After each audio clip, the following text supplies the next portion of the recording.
Pourquoi on est Cyrano? En gros, on a tous des complexes physiques comme Cyrano qui sont pas forcément au milieu du visage, mais qui nous appartiennent. C'est aussi ce qui nous constitue en tant que personne et qui fait qu'on a nos plus belles qualités, je pense. On est à une époque où l'image est archi importante et présente pour tout le monde. Et au-delà du complexe physique, Cyrano, en fait, il s'empêche d'être heureux, il s'empêche d'aimer. C'est quelqu'un qui pense ne pas mériter l'amour de celle qu'il aime. On a tous ressenti un jour aimer quelqu'un, mais ne pas être sûr que cette personne nous aime. Moi, je me suis déjà fait recal, alors que j'étais fou amoureux d'une personne et...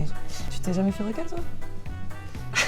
On se retrouve tous dans le personnage de Cyrano, dans ce fait de ne pas s'aimer, de ne pas s'autoriser à vivre des choses parce qu'on ne se sent pas à la hauteur ou on ne se sent pas à sa place. Cyrano, c'est une voix, il y a quelque chose de très revendicateur là-dedans, dans ce personnage. Il attaque les préjugés. C'est un peu nous, la jeunesse d'aujourd'hui.